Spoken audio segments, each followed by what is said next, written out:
Good morning. It's February 13th, 2017. My name is Jim Whitley, and I'm going to share with you some of my morning notes this morning. As always, make sure you're trading your plan. Let's take a look at at the SPY. We had two strong days off of the reversal candle here. The Qs have been riding this rocket ship on up. We can see that there's a base now right here at the 11-day area of 126 as well.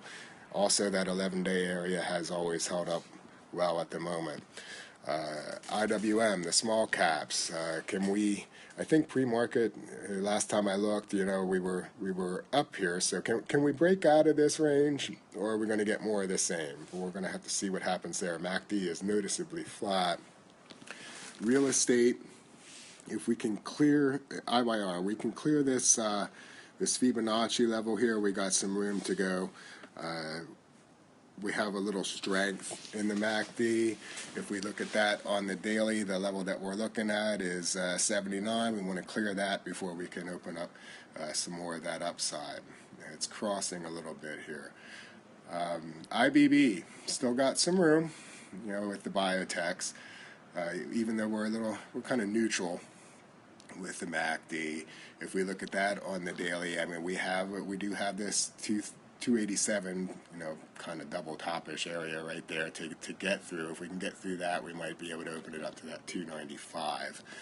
Gilead, I do have some of this. I got it around 66.20. 63.50 is kind of this line in the sand, and if we look at that on the daily, we had day one of the earnings sell-off, which is not unusual for Gilead. It's usually a beating, even, no matter how much they beat earnings.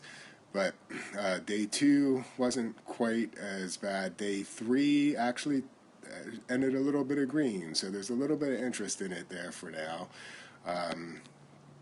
CVS had a decent week last week.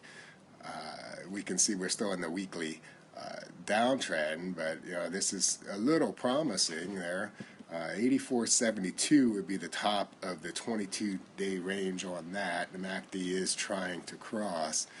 XOM Mobil, XLE, the energy stocks, everything's just been taking a beating lately.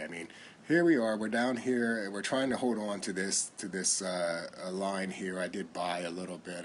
I have a cautious position in it right now, just kind of playing it out, feeling it out, see what might happen. There is a series of hurdles here to get through, but we'll see if we can get any interest in these energy stocks at all. That'll do it for me this morning with the morning notes. You can connect with me on Twitter and Facebook at Whitley Trading. Emails can be sent to jimwhitleytrading@gmail.com. Now, y'all have a fantastic day, and we'll catch up with you throughout the day on Twitter.